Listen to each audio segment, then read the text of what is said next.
Hey everyone, welcome to another installment of Harry Potter Theory. Today, we're going to be discussing the history of Voldemort's faithful servants, the Death Eaters. Specifically, we'll be looking at their founder, how they formed, what name they originally operated under, how you can become a Death Eater, why some members weren't purebloods, their role in both Wizarding Wars, and what happened to the Death Eaters after the Second Wizarding War had ended. Let's get into it. Tom Riddle. It all started with a young orphan boy by the name of Tom Riddle, who began attending Hogwarts School in 1938. Though on the outside Riddle appeared to be a normal young man, deep down he had an unimaginable number of demons. Demons that haunted him every single day of his life. Why? Well, Tom didn't exactly have a normal childhood. He was abandoned by his witch mother, Merope Gaunt, at the steps of Orphanage right at the time of his birth.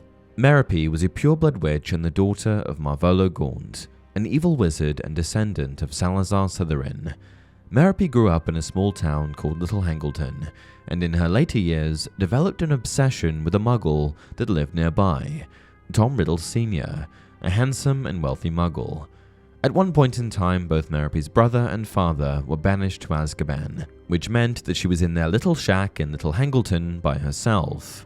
Alone for months on end with nothing but time to let thoughts fester, this only fueled Merope to take action on her obsession with this local muggle man. However, she didn't know how she was going to approach it. What could she offer this handsome, wealthy muggle? She didn't have much, and though she was a witch, she wasn't even particularly good at performing magic, the result of suppressed magical capabilities through years of abuse from her brother and father. But eventually, Merope did come up with an idea. She would create a love potion. And with her newly liberated circumstances, life without her brother and father, her magical abilities had blossomed just enough for her to be able to produce one. Eventually, Merope got an opportunity to give Riddle the potion that she had concocted, likely in a glass of water or some other drink, and from this point their relationship snowballed. Right after drinking the potion, he became infatuated with Merope, and just a few months later, the two were married and Merope was pregnant with Tom's child. Things were going great for the pair, but one day it weighed heavy on Merope's heart that she may just be living a lie. Was their whole relationship just a product of the potion? Eventually, Merope dropped the enchantment on Riddle Sr., hoping that he would love her regardless. But of course, this backfired massively, and Riddle immediately left Merope, leaving her pregnant and destitute. After losing her husband, Merope had lost her will to live, which prompted her, in one last act of hopeless desperation, to head towards Orphanage in London, where she would leave young Tom on the front steps. Her dying wish was that the boy be named after his father. Origins. Because Tom Riddle Jr. never had a mother or father figure, he also never had any concept of love or family. Like many powerful, evil, and enigmatic figures of history, Riddle had a rough start to his life, and this paved the way for the dark path that he was destined to follow. But when Riddle eventually began to act on his dark nature and began pursuing dark endeavors, he wasn't alone, and he was able to bring many other dark witches and wizards along for the ride. Cue the first iteration of the Death Eaters, the Knights of Walpurgis. In an interview with Newsround in 2003, Rowling first reveals a snippet of information about a group that preceded the Death Eaters. Here is the history of the Death Eaters, and I don't know that I'll ever actually need it, but at some point, they were called something different. They were called the Knights of Walpurgis. I don't know if I'll need it, but I like knowing it. I like to keep that sort of stuff on hand. Who were the Knights of Walpurgis? What's that all about? Who were they? After being discovered in Wool's orphanage, Tom was introduced to the wizarding world, which meant that, just like most other young magical children, he ended up attending Hogwarts. And as you can probably imagine, Tom ended up in Slytherin House. Tom may have lacked certain necessary human emotions, but that didn't mean he couldn't control people. His cunning and manipulative nature eventually meant that he would form a gang of sorts, a group consisting of his fellow Slytherin students. He had convinced these witches and wizards that he was their friend and gained their trust, but in reality, Riddle had no desire for friends, and simply wanted to use them for his own selfish endeavors. The gang that Riddle formed was once described by Dumbledore, who worked at Hogwarts during this time, as a mixture of the weak seeking protection, the ambitious seeking glory, and the thuggish seeking a leader who could show them more refined cruelty. So, the Knights of Walpurgis were fellow Slytherin students that were classmates of Tom Riddle. Sure, but where on earth did that name come from? From what I've been able to find, the closest thing relating to Walpurgis that makes sense is Walpurgisnacht, or Walpurgisnight, which is a pagan holiday that falls on the eve of the feast of Saint Walpurgis, a saint of the Roman Catholic Church. Walpurgisnight was when, according to the belief of millions of people, the devil was abroad, when the graves were opened and the dead came forth and walked, when all evil things of earth and air and water held revel. Walpurgisnight has also been associated with witchcraft. In German folklore, for example, Walpurgisnight gathers witches from all over the land together for a great Sabbath on top of the Brocken, also known as the Blocksberg, the highest peak of the Harz mountain range. But if we fast forward to the year 1970, 32 years after Tom Riddle had started attending Hogwarts and the beginning of Voldemort's rise to power, these Knights of Walpurgis were known by a different name: Death Eaters. As far as dark witches and wizards went, the Death Eaters were the worst. Their group was comprised of evil witches and wizards that were all hell-bent on pursuing their dark ambitions. They were the followers of Lord Voldemort, and they obeyed his every bidding in an effort to cleanse the wizarding world, the ultimate goal being to restore pureblood authority. They were pureblood radical supremacists, ever bloodthirsty and always more than eager to resort to the darkest of deeds if it meant achieving their goal of blood purity. Recruitment. Some of Voldemort's Death Eaters had been with him since the beginning, fellow classmates and members of his original gang. I suppose another portion of the Death Eaters came from the family lineage of the original members. But how did Voldemort recruit the rest of his followers? By the year 1970, Voldemort controlled an army. Who gets to officially decide who becomes a Death Eater? Do they just let in anyone that's in alignment with their cause? Is it purely up to Voldemort to decide on new Death Eaters? Or can existing Death Eaters invite new witches wizards to join their group? We know for sure that there's some kind of recruitment process in play, because Dumbledore and Slughorn discuss it in The Half-Blood Prince. "What would the Death Eaters want with a poor, broken-down old buffer like me?" demanded Slughorn. "I imagine that they would want you to turn your considerable talents to coercion, torture, and murder," said Dumbledore. "Are you really telling me that they haven't come recruiting yet? There are a few reasons why someone like Slughorn would be a target for recruitment. First of all, Horace Slughorn is a pureblood wizard, and I imagine that's probably the most important aspect that the Death Eaters consider when bringing in someone new. They are working against witches and wizards with dirty blood, so bringing anyone on with dirty blood themselves wouldn't make much sense. There are a few exceptions that have slipped through the cracks, like Snape, who is a half-blood. However, I imagine that these exceptions are only made for witches and wizards that are extremely powerful, talented, and have a significant amount to offer to their cause. That's probably the second requirement for recruitment: some form of magical talent. Any kind of magical talent can very easily translate into sinister magical application, and that's probably the other main reason that they targeted Slughorn. These requirements established, I have a couple of theories for how Death Eaters are formally recruited. My first theory is that Lord Voldemort handpicks all subjects himself, and simply sends his followers off to retrieve them. He's an incredibly powerful wizard with the ability to read people's minds, and I think that, with all of his talents, he would be the best person to choose his own followers, as he would be able to quickly figure out if they were truly in allegiance with him or not. Voldemort makes an executive decision on who he wants, and if they don't agree to his terms, they either join or die. My second theory involves Voldemort's existing followers, and a sort of Death Eater sponsorship program, which would allow Death Eaters to bring on new recruits, vouching for them. You would be brought before Lord Voldemort, at which point he would analyze you, likely using legilimency to uncover your true intentions. He would then set you off on some kind of initiation to prove to him that you are worthy. What this initiation would involve is not stated anywhere, but I would imagine that, similar to joining a gang, It would involve a hit or sinister act of some sort. The Death Eaters are all huge proponents of the unforgivable curses, so I would imagine that it would involve them in some capacity, perhaps having to control, torture, or kill someone, or maybe even a combination of the three. After successfully completing your mission, you would then return to Lord Voldemort, and he would either approve or deny your application. If you weren't worthy, I expect he'd just kill you. And if you did prove your worth, I suspect that Voldemort, or one of the existing Death Eaters, would come along and engrave the sinister mark of the Death Eaters on your arm. The Dark Mark. Just because you've joined Voldemort's ranks, it still doesn't mean that you're an official Death Eater. In order to truly be considered one of his servants, the Dark Mark needs to be magically etched into the skin. The Dark Mark is a fear-inspiring symbol that represents their goal of cleansing the wizarding world, and is used by them as a way of inciting fear in the general population, often projecting it into the sky using the curse Mort Mortre. Then he realized that it was a colossal skull, composed of what looked like emerald stars, with a serpent protruding from its mouth like a tongue.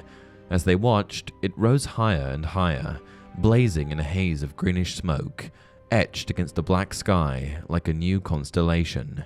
Arthur Weasley had a lot to say about the symbol. You know who and his followers sent the Dark Mark into the air whenever they killed. The terror it inspired, you have no idea. You're too young. Just picture coming home and finding the Dark Mark hovering over your house, and knowing what you're about to find inside. Everyone's worst fear. The very worst. A distinction should be made between the symbol that is projected into the sky and the symbol on their arm, however, as the one in the sky is a simplified version of the one they bear on their arm, which is much more intricate. This mark was reserved for Voldemort's most loyal, devout, and most importantly, worthy followers, which is why someone like Greyback, a werewolf, never received this honor. Ranks, allies. With the aforementioned distinction made between wizards with the Dark Mark and someone like Fenrir, who merely served the Death Eaters, I thought I'd discuss the Death Eater chain of command, or hierarchy. It goes something like this. Voldemort is at the top. His most senior Death Eaters, in a circle, are below him. Lower-ranking Death Eaters, still brandished with the Dark Mark, are below them. Followers of the Death Eaters without a Dark Mark, but who were allowed to wear Death Eater garments, were below them, and everyone else who followed Voldemort was below them. His innermost circle was comprised of people like Bellatrix, Barty Crouch Jr., Dolohov, Rookwood, Yaxley, Snape, and Malfoy, to name a few. This circle also likely included those who went to school with him and were members of the Knights of Walpurgis. The lower-level Death Eaters were comprised of family members of his inner circle, Death Eaters that had only recently joined the cause, and those who weren't respected enough by Voldemort to deserve being any closer to him. This group were given more menial tasks in comparison to his innermost circle. The next level down were followers of Voldemort that were not granted Death Eater status or given the Dark Mark, but were allowed to wear Death Eater garments in order to command the respect they engendered. This group was comprised of individuals that Voldemort found useful, but did not want to directly associate himself with. A good example of someone in this category would be Fenrir Greyback. The next level down was comprised of everyone else. This included individuals who served him under the Imperius Curse, individuals who were pressed into Death Eater service out of fear, and of course their many allies.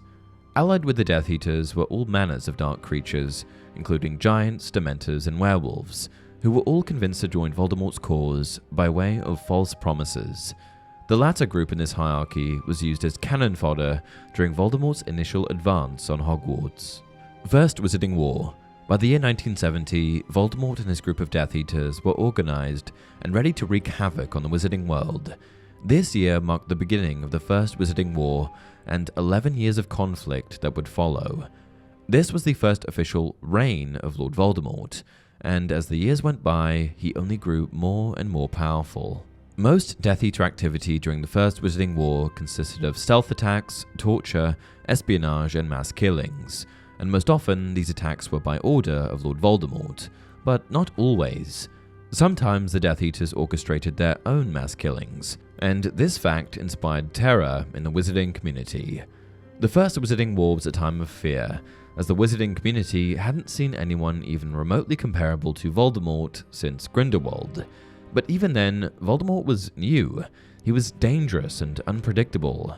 There was a lot of uncertainty, and Voldemort's powerful legions of followers only helped contribute to the ominous feeling of what might happen to the wizarding world. After Voldemort's initial fall at the hands of Lily Evans and Harry Potter, it took a long time for the Death Eaters to catch on. To them, Voldemort was this powerful and untouchable, almost godlike figure. If he had gone missing, then surely he couldn't have been defeated. Some continued to commit atrocities in Voldemort's name, trying to figure out information about his whereabouts. Such was the case with Bellatrix, Rodolphus, and Rabastan Lestrange and Barty Crouch Jr., who tortured the Longbottoms to insanity, trying to get information from them. Others, namely the Lower Downs, fell into chaos. Without Voldemort's direction or comfort brought from being tied to his regime, the remaining Death Eaters were left with few options. And this is when the Ministry of Magic, along with the Order of the Phoenix, decided to take action. With the temporary legalization of the unforgivable curses, the good guys went after the remaining scattered Death Eaters and began to take them out one by one. Many were killed, many were immediately imprisoned, and a few of them went to trial. Some were even able to elude justice by claiming that they had merely been serving Voldemort due to the Imperius curse. But one thing was for sure, this marked the end of the Death Eaters, at least for a little while. Second Wizarding War. 13 years after Voldemort's initial downfall and the defeat of the Death Eaters, the ominous dark curse Mort Mortre was cast into the sky at the Quidditch World Cup, signaling the return of Voldemort's followers. For many, this was a tough pill to swallow, as it likely meant that Voldemort too had returned, though this was not confirmed for a few more years.